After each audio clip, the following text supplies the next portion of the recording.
I realized that my older brother had stolen $65,000 from our parents when he was receiving the Son of the Year award at Mom's birthday party, and they had no idea. It was a Saturday evening at our parents' house in Cleveland, Ohio. Mom Helen was celebrating her 55th birthday, and the whole family was gathered around the dinner table. In the spotlight was my older brother, David, 32 years old, a successful businessman, and the pride of the family. I'm Andrew, 28, a system administrator. I sat in the corner listening to the endless praise for the golden boy. Our Dave is such a star, Mom told the guests.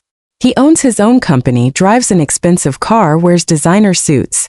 That's what a proper Harvard education gets you. Dad Peter nodded proudly. We invested in the right son. He'll take care of us when we're old. David smiled modestly, accepting the congratulations. He was the perfect son, the embodiment of their dreams.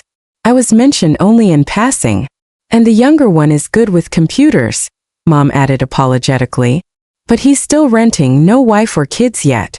Not everyone can be as successful as Dave. I was used to the comparisons. For 30 years it had been the same soundtrack. Why can't you be like your older brother? Programming isn't a real profession. We only have one son to be proud of. David spoke about business projects, international contracts, expansion plans. He spoke beautifully with figures and technical terms. Everyone listened with open mouths, until his phone buzzed with a bank notification. The screen lit up and I saw the message. Overdue loan payment, $8,700. Please contact us to resolve your debt. The amount was huge, but that wasn't what shocked me. What shocked me was that my supposedly wealthy, successful brother couldn't pay his loan. If David really had a thriving business, why was he behind on payments? If he earned as much as he bragged, why couldn't he cover $8,700? And most importantly, where did the money for the luxury car, designer clothes, and fancy restaurants come from? As a sysadmin, I'm used to spotting inconsistencies. The evening went on. David received gifts, Mom cried with joy, and I kept thinking about that bank notification. My gut told me something was very wrong. But that was just the tip of the iceberg. To understand why I became suspicious, you have to know our family. David was the firstborn. Handsome, active, charismatic. I came 4 years later, a quiet boy who preferred books to noisy games. The difference was obvious from childhood. Dave was the natural leader. I was the introvert with my Lego sets. At school the gap widened. David was the straight-A student, class president, team captain, teacher's favorite. I got B's, spent my free time on electronics and computers. Why can't you be like your brother? Was the constant refrain of my childhood. My parents never understood my technical hobbies. They thought they were just quirks. After school, David got into Harvard to study economics, the family's ultimate triumph. My parents sold their vacation home to pay for his education. Mom took extra jobs. Dad worked double shifts. Everything for their golden child. I went to a local technical college for programming. Well, at least you won't be a total freeloader, Dad said unenthusiastically. For 5 years, David studied in Boston and came home like a champion, boasting about city life, internships, and networking. My parents listened in awe. I graduated with honors in IT and became a system administrator. My salary was decent, my job interesting, but my parents never took it seriously. Computers aren't real work. Real men do business, Dad would say. In 2019, David returned with big plans. I'm opening a consulting firm to help companies implement management technologies. It sounded convincing. Within a month, an expensive car. 2 months later, a new wardrobe. 3 months later, an office downtown. My parents were bursting with pride. That's what a proper education investment gets you, Mom said. Our oldest earned more in a year than we have in our entire lives. David regularly treated the family to fancy restaurants, gave lavish gifts, and talked about his contracts. He was the living proof that my parents' sacrifices had been worth it. I meanwhile got promoted to senior sysadmin. My salary grew, but my parents still dismissed my job. Andrew just sits at a computer. Dave runs a real business, Mom would explain to acquaintances. I wasn't jealous, but I felt the sting of being dismissed over and over. David was living proof to them that they had invested in the right son. But his success turned out to be an illusion. The The day after Mom's birthday, I couldn't get that bank notification out of my head. How could a man supposedly handling millions be $8,700 in debt? Something didn't add up. On Monday at work, instead of dealing with servers, I started my own investigation. The perk of being a system administrator: I know how to dig through databases and find information most people can't. First, I checked David's business registration. His consulting company, Innovative Solutions, was indeed registered in 2019. That part was true. But when I dug deeper, the picture became strange. The office address turned out to be virtual, a paid service for people who want a prestigious address without an actual office. There were no employees listed in any tax records. Revenue last year, $0. Officially, the company only existed on paper. Then I checked David's social media. On Instagram, lavish life, fancy restaurants, luxury hotels, designer clothes. But a closer look revealed inconsistencies. Photos from business trips were always taken on weekends. His business meetings happened at casinos and nightclubs. The geotags showed gambling halls, betting shops, poker rooms, not business centers. Most disturbing were the public court records I found. In the past year alone, 4 lawsuits had been filed against David for unpaid debts, ranging from $700 to $4,000. All the plaintiffs were shady microfinance companies and private lenders. The picture was becoming clear. My successful brother was living on borrowed money taken from the shadiest people possible. But the most shocking discovery came next. Through a contact at the bank where I managed IT systems, I found out that, in the past 2 years, my parents had withdrawn large sums from their retirement account several times. Officially, this money was to help their son grow his business and invest in promising projects. The total amount exceeded $40,000, more than half of all my parents' savings. That evening, I visited them under the pretext of setting up their new TV. Casually, I asked about their investments in David's business. Mom proudly said, "Our Dave is so responsible. He always pays back with interest. Just recently he asked for $3,500 for an urgent contract and returned $4,500 a month later." A real businessman. Dad nodded approvingly. Mom and Dad had decided to invest in David's business instead of keeping their money in savings accounts, because supposedly, the returns were so much higher. I realized that my parents truly believed in the financial success of their oldest son. David sometimes even paid them back with extra profit, creating the illusion of a profitable business. It was the classic family-size Ponzi scheme. New loans covered old debts plus interest, while the rest went to fund his flashy lifestyle and pay off credit card bills. But the worst discovery was still ahead.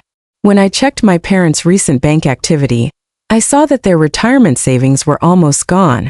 Less than $25,000 remained of the original $65,000, and just last week David had asked them for more money to expand his business into a neighboring state. It was time to uncover the whole truth. The next 2 weeks, I became a full-time detective, using every IT skill and connection I had. What I found exceeded my worst expectations. David wasn't just living recklessly, he was systematically draining our parents dry, hiding behind lies of business success. Through a colleague who services banking systems at 3 major banks in town, I got a full picture of David's financial activity over the last 3 years. The results were shocking. David had 14 credit cards across different banks with a combined limit of over $26,000. Every single one was maxed out. On top of that, he had taken out multiple personal loans, backed by fake income statements. The proof was clear. His company had never officially paid him a cent. And his debt management strategy? Every time banks started demanding repayment, David would run back to our parents with some urgent story. "I need cash for new equipment for a big contract. I need to prepay suppliers. I need to bribe officials to win a government bid." Blinded by faith in their entrepreneur son, Mom and Dad would always hand over their savings. David used part of the money to pay off his most pressing debts, then blew the rest in casinos. Yes, casinos. A detailed analysis of his expenses showed that about 70% of all funds went to gambling. My brother was a pathological gambler. Underground poker debts, sports betting, roulette and legal casinos, he gambled everywhere and always lost. When he happened to win, he immediately bet again until it was all gone. Through a private investigator I once helped with cybersecurity, I learned even more disturbing details. David owed serious money to dangerous people, not banks. You can negotiate with banks. You can't negotiate with criminals.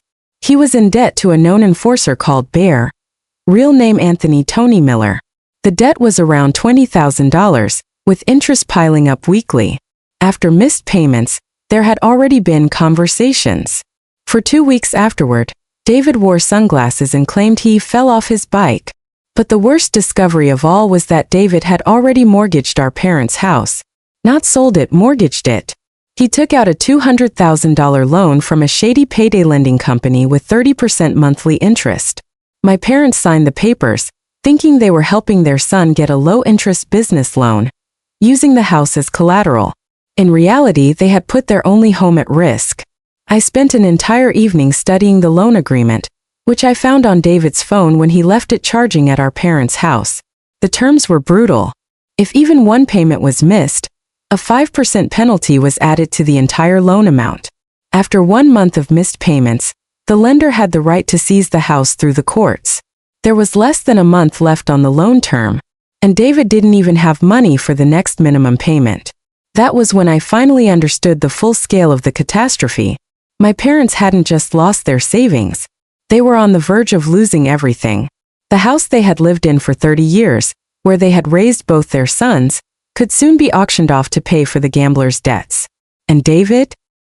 He was still playing the role of a successful businessman, already planning to ask our parents for even more money. At work I couldn't focus anymore. My colleagues noticed my distraction, but I couldn't tell anyone about the family disaster. Every day my parents could make a decision that would destroy them financially.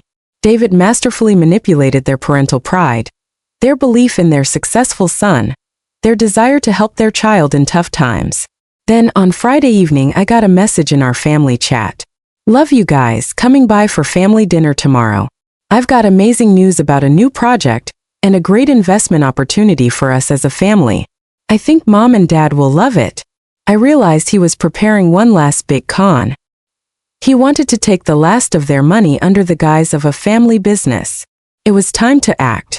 Saturday, 7 p.m. Family dinner at our parents' house. David arrived in a new suit, carrying an expensive briefcase, wearing his confident smile. Mom and Dad had set the table, eagerly waiting for good news from their successful son. And I sat there with my laptop, prepared with every piece of evidence I had gathered over the past 2 weeks. It was time to tear off the mask. "Dear Mom and Dad," David began, solemnly opening his briefcase, "I've received an offer that will change our entire family's life. A major New York corporation wants to open a regional office here in our city. They're offering me the position of managing director with a salary of $4,000 a month plus a percentage of profits." Mom gasped in delight. Dad smiled proudly. "But there's one detail," David continued. "I need an initial deposit of $26,000 as a sign of good faith. This is common practice in big business." I couldn't stay silent anymore. "Dave, can I take a look at the documents for this offer?" My brother faltered for a moment but quickly regained his composure. "Andrew, you don't understand business. These are complex corporate agreements. You wouldn't get it." My parents nodded. Their younger son really didn't understand serious matters. "All right," I said, opening my laptop. "Then let me talk about something I do understand. Numbers and documents." The first table appeared on the screen. A full record of my parents' bank transfers over the past 3 years. "Mom, Dad, do you realize that in that time you've transferred over $55,000 to David?" Dad frowned. "Andrew, don't be ridiculous. We helped our son with his business, but not that much." I showed a breakdown of each transfer with dates and amounts. Here, $3,000 in January 2022, $4,000 in March, $7,500 in June, and so on. Every time for a different urgent business need. David tried to take control. "Andrew is just jealous of my success. He's trying to turn us against each other. Yes, I borrowed money, but I always paid it back with interest." "You did pay it back," I agreed, switching slides. "But here's the pattern. Every repayment came from a new loan. A classic Ponzi scheme. New money covering old debts plus interest. The next slide showed David's bank statements. 14 credit cards all maxed out. Consumer loans totaling over $40,000. Mom turned pale. Dave, what does this mean? David tried to explain. These are just working loans for business. Totally normal practice. Then explain this, I said, showing the expense summary. 70% of your spending goes to casinos, betting sites, and poker clubs. Your company officially has zero revenue. Yet you blow tens of thousands on gambling. David could no longer keep his composure. This is fake. Andrew is fabricating documents. But I was ready for that. Fine, then call the bank right now. I dialed the customer support number of one of his banks and put it on speaker. Could you please tell us the outstanding balance on this credit card? The automated system confirmed. Outstanding balance, $6,200. Payment overdue by 38 days. My parents sat in shock. But the worst was still to come. And now the biggest news, I said, pulling up the loan contract. David mortgaged your house for a $20,000 loan with 30% monthly interest. There are only 3 weeks left. If he misses the payment, the house will be sold at auction. Mom screamed. Dad clutched his chest. David turned white as a sheet. It's temporary. I'll fix everything, he shouted. With what? I asked. You owe $200,000 to Bear, the loan shark who already roughed you up for late payments. Mom and Dad have lost all their savings.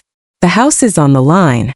And now you came here to scam them for the last of their money under the pretense of a New York project.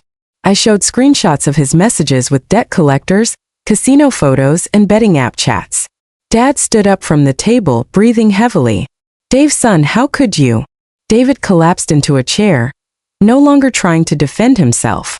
30 years of lies and deception crumbled in half an hour. The golden boy was exposed as a fraud and gambling addict. What do we do now? Mom whispered. I closed my laptop.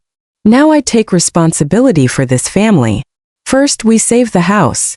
That was only the beginning of rebuilding our lives. 3 months later, our family was completely different. David moved out of our parents' house that same night after being exposed. Mom and Dad put his things out in the hallway and changed the locks. I haven't seen him since.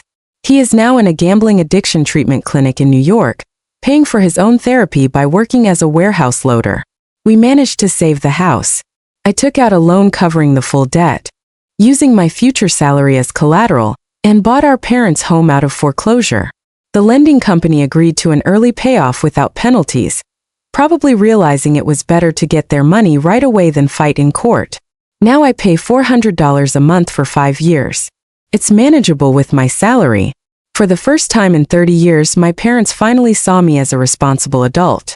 Mom cried and apologized. Andrew, forgive us. We treated you so unfairly. Dad, who always dismissed programming as not a real job, now proudly tells the neighbors, my younger son saved our family. Turns out my computer skills are a real profession. They started asking about my projects, celebrating my promotions, and finally appreciating what I do. The most surprising thing happened. I was offered the position of IT director at the company where I work. Management appreciated my analytical skills and ability to work with financial data, after I helped uncover an attempted fraud by one of our contractors. My salary nearly doubled. Now my parents are just as proud of their younger son as they once were of the older one.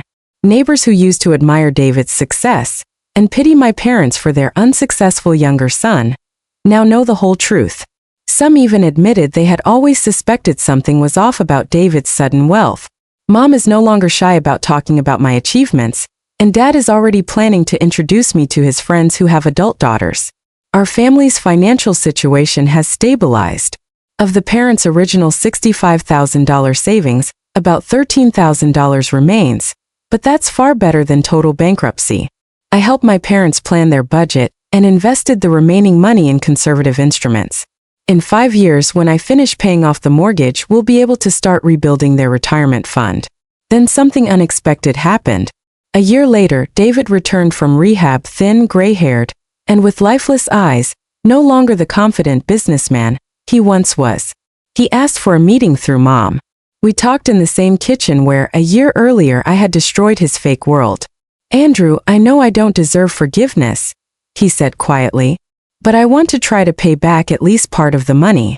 I'm working as a mechanic at an auto repair shop. I earn $400 a month, and I'll give $130 to Mom and Dad every month until I've paid it all back. I could tell he was sincere. Gambling hadn't just destroyed our family's finances, it had destroyed him. My parents agreed to limited contact. David now comes once a month for a family dinner, talks about his job, his therapy, and his fight against addiction. The golden boy is gone. There is only an ordinary man trying to make amends. My life, however, changed completely. I married Natalie, a colleague from another department who had always appreciated my reliability and sense of responsibility. My parents adore my wife and are already hinting about grandchildren. We bought a 2-bedroom apartment in a new neighborhood, our first home. At work, I was offered a partnership in our IT company.